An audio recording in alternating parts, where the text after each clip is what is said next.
आज हम सुनेंगे भगवान हनुमान जी की एक अद्भुत और प्रेरणादायक कथा। यह कथा हमें भक्ति, शक्ति, विनम्रता और समर्पण का संदेश देती है। हनुमान जी का जन्म बहुत समय पहले सुमेरु पर्वत पर वानर राज केसरी और माता अंजना निवास करते थे। माता अंजना भगवान शिव की परम भक्त थीं। उन्होंने कठोर तपस्या की और पुत्र प्राप्ति का वरदान मांगा। भगवान शिव की कृपा से माता अंजना को एक दिव्य पुत्र प्राप्त हुआ। इस बालक का नाम रखा गया हनुमान। कहा जाता है कि वे भगवान शिव के अंशावतार थे। जन्म से ही उनमें असाधारण बल, बुद्धि और तेज था। सूर्य को फल समझकर निगलने का प्रयास। एक दिन बालक हनुमान आकाश में चमकते हुए सूर्य को देखकर उसे लाल फल समझ बैठे। वे तुरंत आकाश में उड़ गए और सूर्य को पकड़ने दौड़ पड़े। देवता आश्चर्यचकित रह गए। तभी देवराज इंद्र ने अपने वज्र से प्रहार किया। वज्र लगने से हनुमान जी की ठोड़ी पर चोट लगी और वे पृथ्वी पर गिर पड़े। इस घटना से पवनदेव क्रोधित हो गए और उन्होंने पूरे संसार में वायु का प्रवाह रोक दिया। तब सभी देवताओं ने हनुमान जी को अनेक दिव्य वरदान दिए। कोई भी अस्त्र शस्त्र उनका कुछ नहीं बिगाड़ सकेगा। वे अतुलनीय बलवान होंगे। वे बुद्धिमान और ज्ञानवान होंगे। उनकी आयु बहुत लंबी होगी। ऋषियों का श्राप। बाल्यकाल में हनुमान जी अपनी शक्तियों के कारण बहुत चंचल थे। वे ऋषियों के आश्रमों में शरारतें कर देते थे।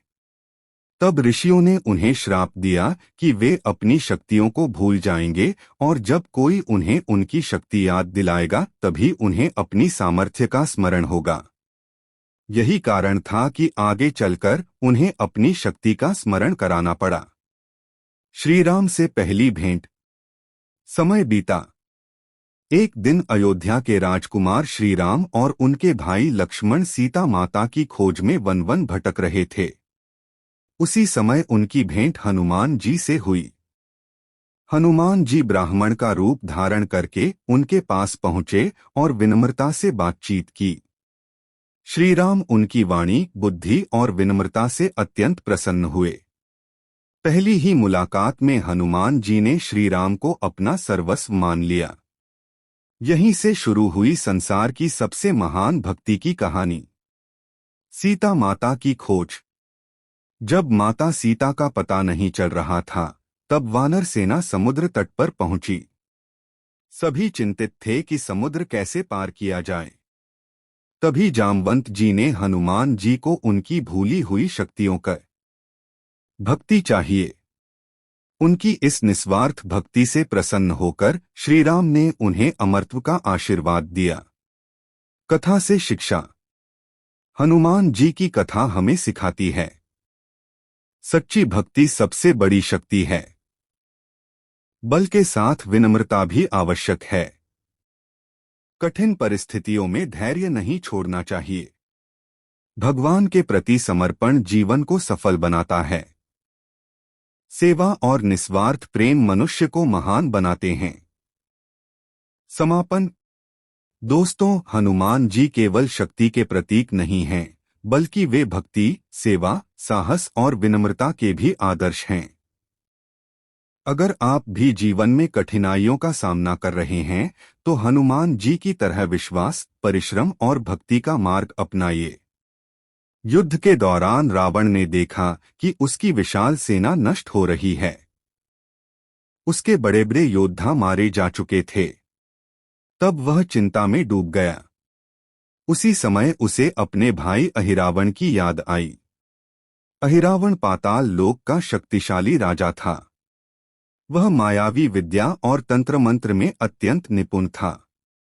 रावण ने उसका स्मरण किया और सहायता मांगी। अहिरावण तुरंत प्रकट हुआ। उसने कहा, भाई, चिंता मत करो। मैं श्री राम और लक्ष्मण को पाताल लोक ले जाऊंगा। फिर उनकी बलि देकर युद्ध समाप्त कर दूंगा। रावण प्रसन्न हो गया। उधर श्री राम की सेना युद्ध की तैयारी कर रही थी। हनुमान जी को आभास हुआ कि कोई बड़ा संकट आने वाला है। उन्होंने अपनी विशाल पूंछ से पूरी सेना के चारों ओर सुरक्षा घेरा बना दिया। किसी भी राक्षस के लिए उस घेरे को पार करना असंभव था। लेकिन अहिरावण बहुत चालाक था।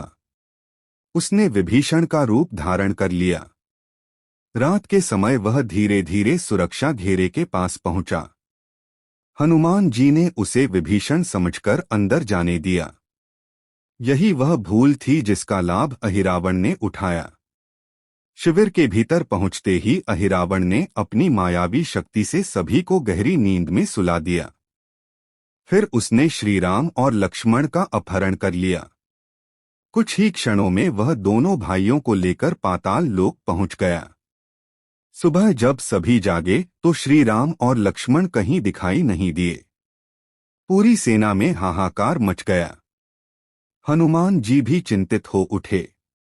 तभी विभीषण ने बताया, यह कार्य केवल अहिरावण कर सकता है। हनुमान जी ने तुरंत पाताल लोक जाने का निर्णय लिया। हनुमान जी वज्र के समान वेग से पाताल लोक की ओर चल पड़े। कई कठिन रास्तों को पार करते हुए वे पाताल के द्वार तक पहुंचे। वहां एक विशाल योद्धा पहरा दे रहा था। उसका नाम था मकरध्वज। हनुमान जी आश्चर्यचकित हो गए। उन्होंने पूछा, तुम कौन हो? मकरध्वज ने उत्तर दिया, मैं हनुमान का पुत्र हूं। हनुमान जी हैरान रह गए। उन्होंने कहा, मैं तो ब्रह्मचारी हूं, फिर तुम मेरे पुत्र कैसे? तब मकरध्वज ने बताया कि जब हनुमान जी ने लंका दहन के बाद समुद्र में छलांग लगाई थी, तब उनके शरीर से निकला पसीने का एक कण समुद्र में गिरा था। उसे एक मछली ने निगल लिया। उसी से मेरा जन्म हुआ। लेकिन कर्तव्य सबसे बड़ा होता है। मकरध्वज ने कहा, मैं पाताल लोक का प्रहरी हूं। बिना युद्ध किए आपको अंदर नहीं जाने दूंगा। तब दोनों के बीच भीषण युद्ध हुआ। अंत में हनुमान जी ने उसे परास्त कर दिया और बांध दिया। फिर वे पाताल लोक के भीतर प्रवेश कर गए। उधर अहिरावण देवी की पूजा की तैयारी कर रहा था। उसने निर्णय लिया था कि वह श्रीराम और लक्ष्मण की बलि देगा। पूरे पाताल लोक में उत्सव जैसा माहौल था। लेकिन हनुमान जी चुपचाप वहां पहुंच चुके थे। उन्होंने देखा कि अहिरावण को मारना आसान नहीं है। उसकी मृत्यु का रहस्य 5 दीपकों में छिपा था। वे 5 दीपक 5 दिशाओं में जल रहे थे। जब तक पांचों दीपक एक साथ नहीं बुझेंगे, तब तक अहिरावण नहीं मरेगा। यह सुनकर हनुमान जी ने पंचमुखी रूप धारण किया। उनके 5 मुख प्रकट हुए।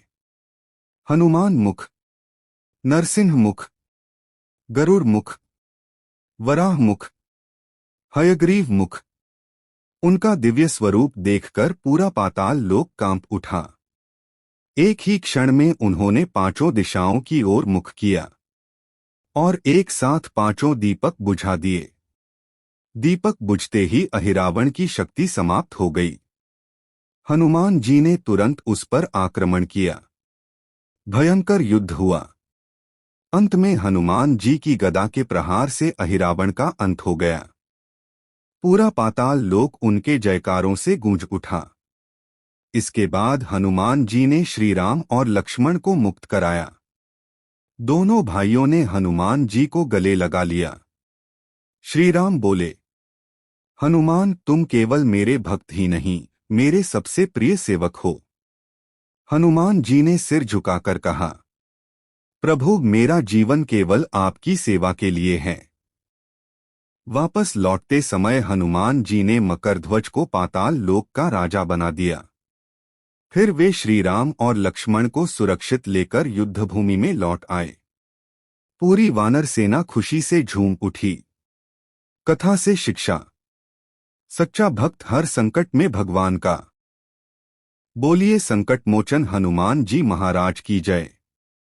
जय श्री राम।